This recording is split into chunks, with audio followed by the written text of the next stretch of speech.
Yeah, how about that? It was there in the morning, as if it had fallen from the sky. But it would take a tornado to lift something like that. We're damn lucky it didn't crush any of the trailers.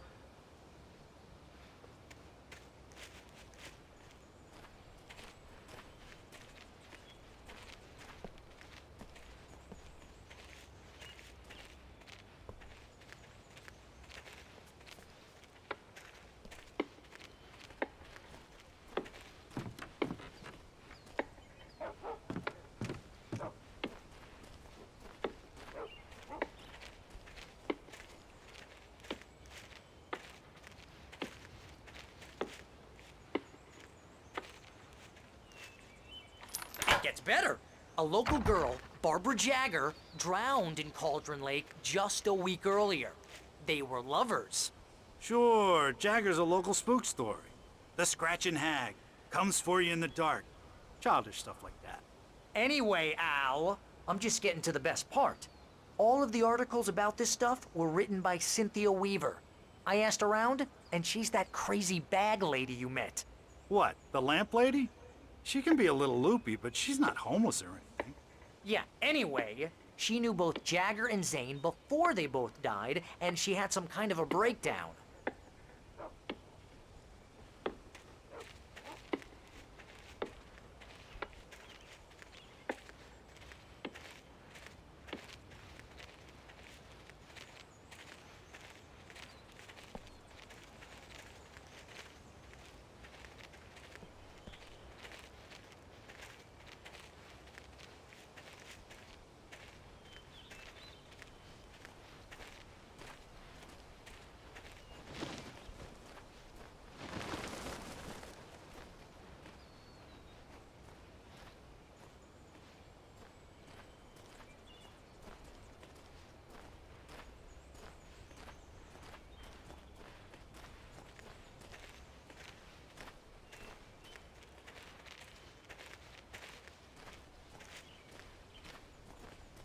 Well, mister, this here's Rose's trailer. You mind me asking what you want with her? We're just here to talk to her, pal.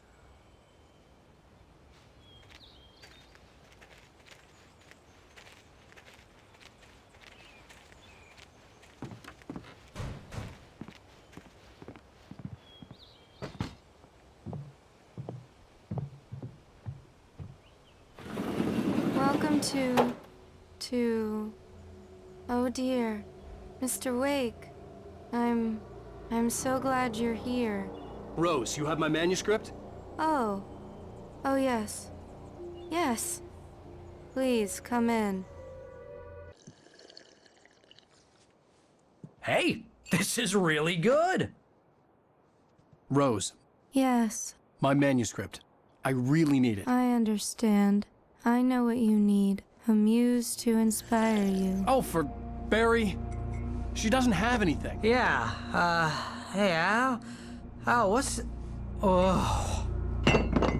Barry! What? What?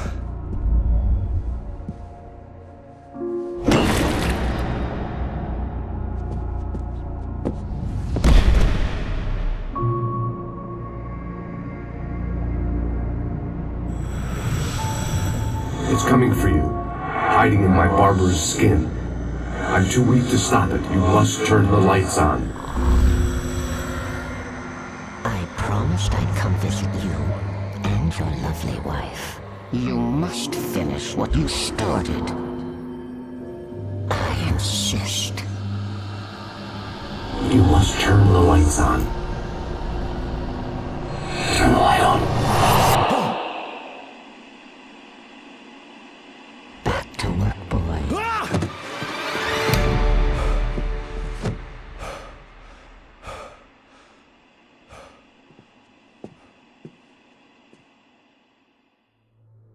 I felt nauseous, hungover. Only anger kept me going. I can't tell reality from dream anymore, but it seems I have an imaginary editor to help me. She's an old woman in a funeral dress. I call her Barbara Jagger. She's very strict. I'm writing faster and faster. My manuscript is being heavily revised. The edits are getting very aggressive, and each day there's less of me and more of her. I hate it, but I know she's right. She promises me I can save Alice this way. She knows more of this than I do. About the complex incantation I'm attempting. About this place. She's worked with another writer under similar circumstances, Thomas Zane. The genre of the story seems to be shifting. It's turning into a horror story. I'm getting close. I can feel it.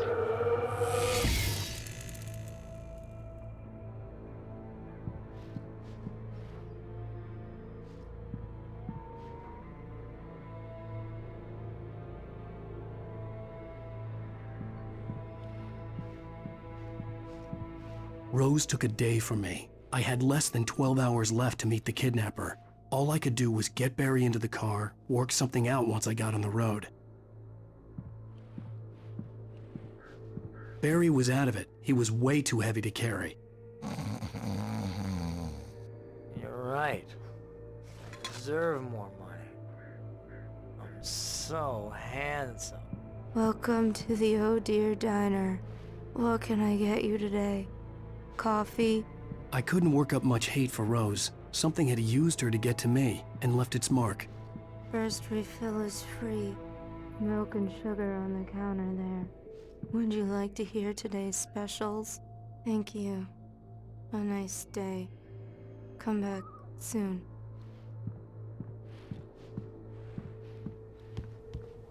My gun and flashlight were gone. I'd have to find a way to get Barry into the car as quickly as possible. There was no time to waste. Mr. Randolph liked Rose. That little smile she had. How she was still sweet when life had tried so hard to make her bitter. It wasn't any of his business what she did in her trailer. But those strangers, the writer and his smart-ass sidekick, looked like trouble. And they'd been in there for hours, way past her normal bedtime. He reached for the phone and called the sheriff's station.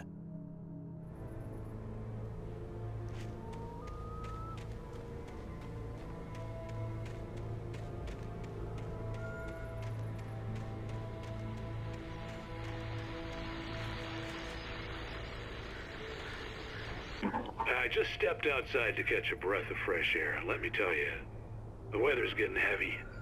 Nights like this make me especially glad I'm here talking to you and not home in bed. Once the weather takes a turn like this, I can't sleep at all. It's all tangled bed sheets and dark thoughts, punctuated by the occasional plunge into nightmare. Is it just me? Well, perhaps it is. But I hope I can make the night a little bit easier to get through. Caller, you're on KBF FM. Hey, Pat, it's Walt Snyder. What's on your mind, Walt? Well, I ain't the way you are, but, well, I can't sleep either, you know? I just been staring out the window here, trying to make sense of it all, but, I ain't been drinking either, you know? Well, you sound like a man with a problem, Walt. I had argument with Danny. You know, Danny, and, then I got in trouble with the law, you know, and, I'm just, well... I heard something like that, Walt. Yeah, well, you know, Danny's my best friend, and, they let me out on bail today. And now I'm just alone here at the window, you know, waiting. Man, and there's something in the air tonight, man. I was just outside looking up at the sky above our broadcast tower thinking the same thing. What are you waiting for, Walt? I don't know. You know, something's gonna happen. You know, I think I better go. Well, Walt, maybe... No, thanks, Pat. Well, good luck to you, Walt. Hang in there. Let's take a little break, folks. This weather's really something else, huh? How can I be sure that you'll walk away? Why do you love deception? I mean,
Oh, you're gonna get it now. God knows what you've done to that poor girl. This is Agent Nightingale, FBI! Get him up, Hemingway! You're under arrest! You move a muscle, I'll unload right in your goddamn face! Stay right where you are, Spillane!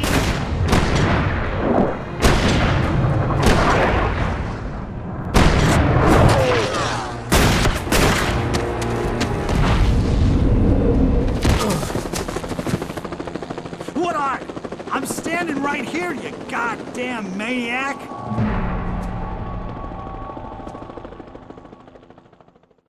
I hated to leave Barry behind, but there was no way I'd miss my appointment with the kidnapper. Give it up, Mr. Wake. Come on. Take it easy now. Get after him. Don't let him get away. Move it, move it, move it. I'll have you shot. Don't let him get away.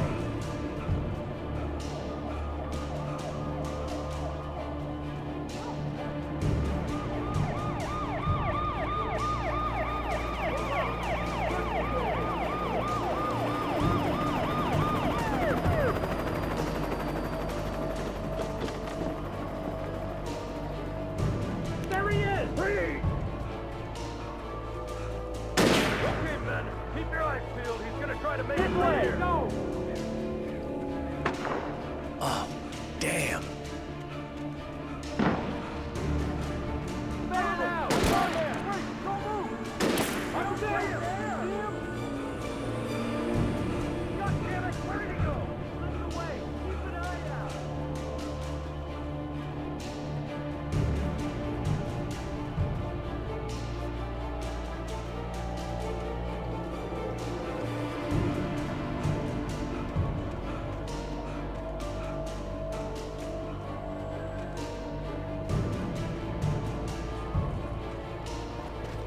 He's gone!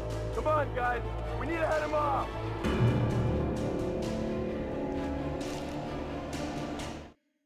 For decades, the darkness that wore Barbara Jagger's skin slept fitfully in the dark place that was its home and prison. It was hungry and in pain. It dreamed of its nights of glory when the poet's writing had called it from the depths and given it a brief, terrible taste of power and freedom. The rock stars had stirred it from the deep sleep the poet had sunk it back to in the end. When it sensed the writer on the ferry, it opened its eyes.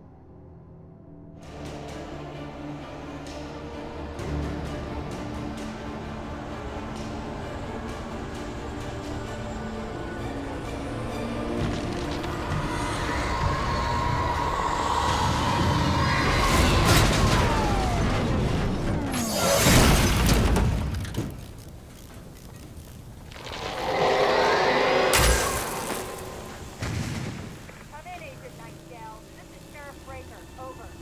Nightingale, over. What on earth is going on? My deputies tell me you fired at Wake and you didn't have a gun. You almost hit a civilian instead. Over. Sheriff, Wake's running. I'm giving chase. I don't have time for this. Well, make the time. You can't just go shooting at people in my town. Over. I'm a federal agent pursuing a fugitive. You want to discuss my methods, Sheriff? Make an appointment. Over. You stay right where you are, Agent Nightingale. I'm on my way. Out.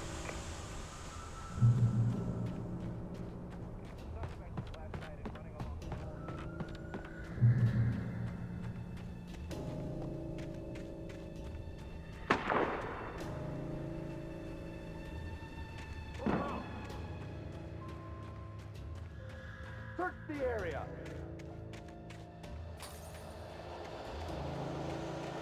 Stay sharp. This way.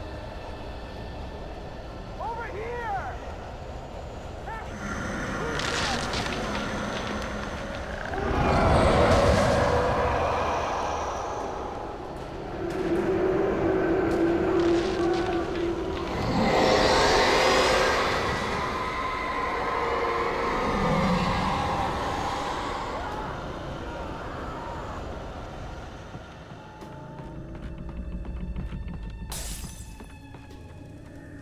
This horror was everywhere I went, circling me. The cops didn't stand a chance. They were after a writer, not a monster.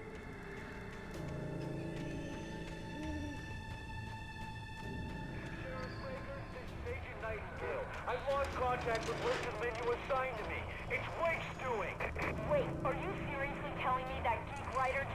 my deputies? Are you kidding? I mean, have you seen this guy? He wears a tweed jacket. Over.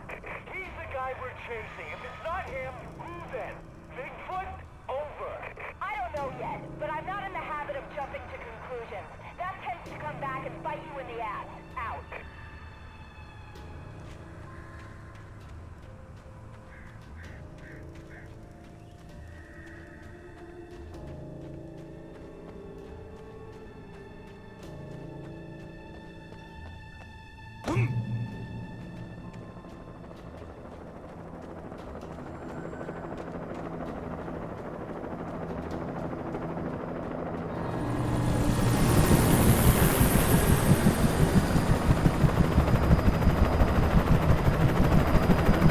You on the ground. Hold it right there. There's nowhere to run. Freeze!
This is James. Mulligan, Thornton, come in. Over. Thornton here. Gates, we got both Wheeler and Rose in custody. They didn't put up a fight or anything. Why, they were... Hey, what are you doing? Come on! Sit down and give me that. Jane, Mulligan here. Over. Go ahead, Mulligan. Over. We got Wheeler and Rose here. Wheeler's drunk or hopped up on something. Speaking of which, that Fed had a pretty distinctive whiff of Otis Scotch about him, you know what I mean. Over. I don't have anything on that, Deputy Mulligan. Over. Well, whatever. Anyway, Rose is just being plain weird here. You better get Doc in to take a look at both. Over. Gotcha. You better get them here quickly. The, Fed's gonna want to interview Wheeler. Over. Oh, yeah, I'll bet he does. Looks like they have a lot in common. Mulligan out.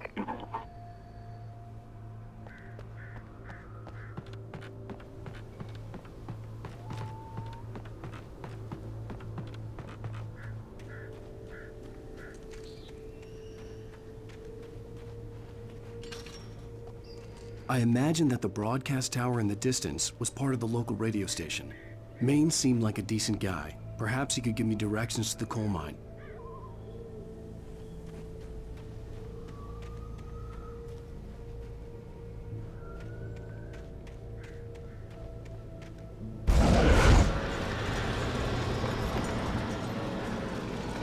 Unnatural shadows clung to the gate.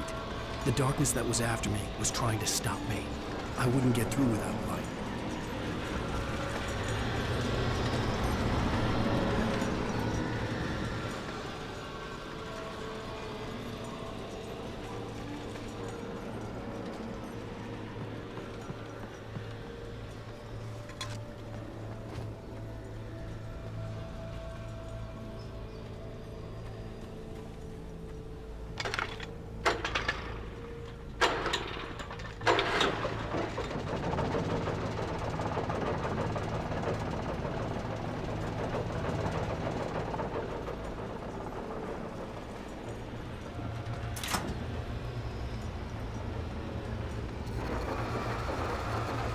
The old generator conked out.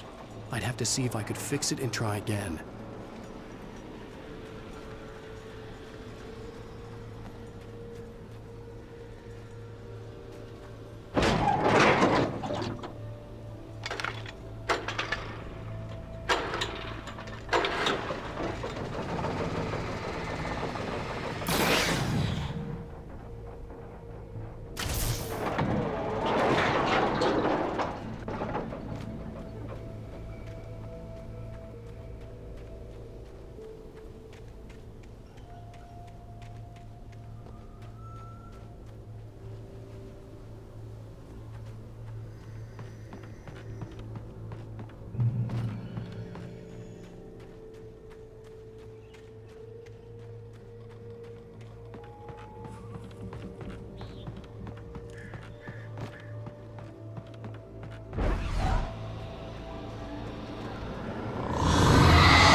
It took me a moment to recognize the flashbang grenades.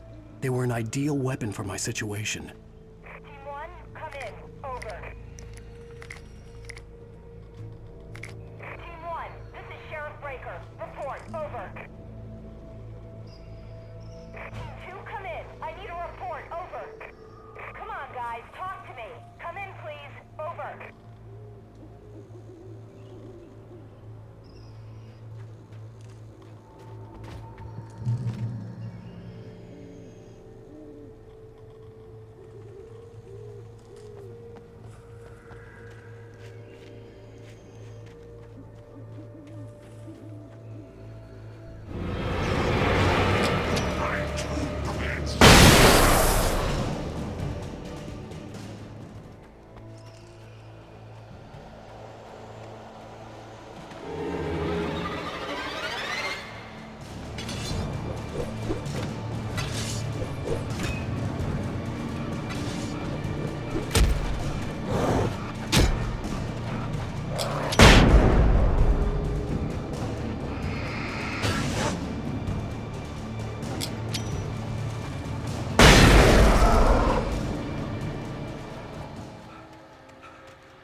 And here's another call. You're on KBF-FM with Pat Maine. It's Milt Peabody, Pat. What's on your mind, Milt? Well, I live near the trailer park, Pat, and there's a big ruckus going on over there. Well, that's just up the road from me, too. What's going on, do you know? I don't know, but there's a bunch of police cars there, lots of sirens, a helicopter buzzing around, and I think I heard some gunshots. Gunshots? Yes, sir, like from a pistol. So can you find out what's going on? Because it's just next door and they're popping off guns there. They're still shooting? No, it was maybe 10, 15 minutes ago. It sounds serious, Pat. I'm telling you, it don't sound like no party. Well, I'm certainly going to give the station a call, Milt. Okay. You'll hear it here as soon as I hear from them. Okay, thanks.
I hope Maine could lend me a car to get to the coal mine.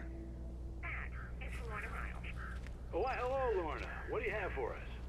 Well, I just don't see why the cops bother with the trailer park. What do you mean? It's It's a trailer park. Of course you're going to have trouble in a place like that. I mean, what do you expect? The sheriff should be helping us normal citizens instead of wasting resources on those people. Well... Let the trash sort themselves out. I'm sorry, but my granddaddy settled in Bright Falls in 1911. Well, thank you very much for that, compassionate viewpoint, Lorna. Oh, here's a little surprise. The famous writer Alan Wake just walked in. Folks, I'm gonna see if I can talk him into an interview. Come on in, Mr. Wake. Oh, I'm so glad you could find the time to do this, Mr. Wake. Nowhere to run now, Dan Brown. You back away from me. Don't hurt. Whoa. Everyone calm down. Put the gun down. We're all friends here, right? Cool your jets, Nightingale. We got him. Judas Priest! What the hell's the matter with you? There's a civilian in there.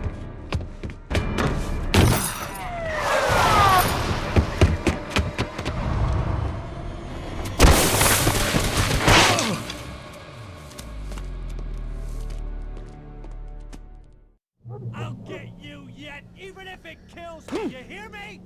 You hear me, H.P. Lovecraft? I had fallen off so many cliffs it was ridiculous. That's what you get for naming a book The Sudden Stop. It was probably good I hadn't had the chance to tell Maine where I was going. I'd have to lose the cops and find my own way to the mine.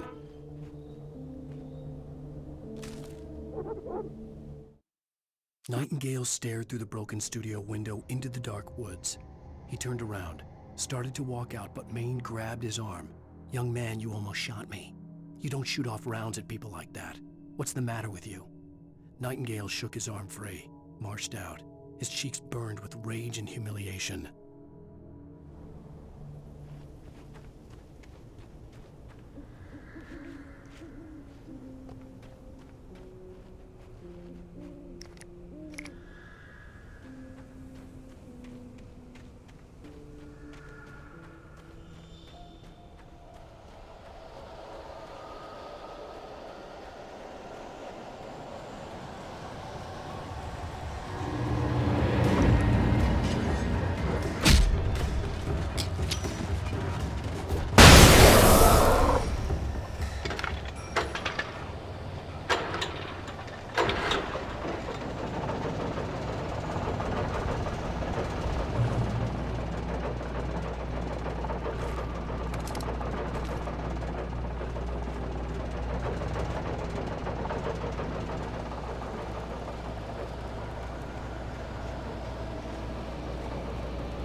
There was no sensible reason for the power company work lights to be here. It was almost as if they'd been left for someone like me to use.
The bulldozer's engine roared to life. Mud and rocks flew as it fought for traction.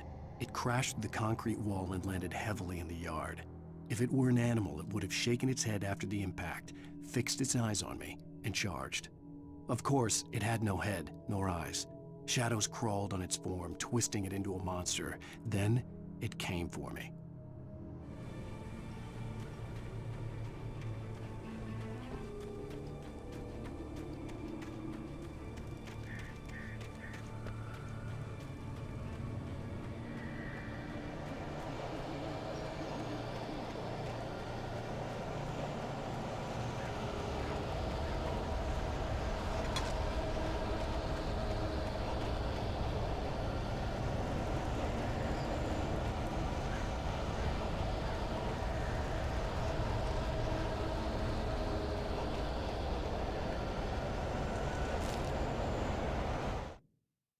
Sarah trusted her gut, and her gut said Agent Nightingale was an asshole. He felt wrong, and it wasn't just the smell of stale booze. It was in the way he flashed his badge, pulled rank, the look in his eyes when he wanted answers. Where was Alan Wake? What was this about an accident? Where was his wife? And most importantly, why did she let Wake go? He wouldn't answer her questions. Federal business was all he'd say.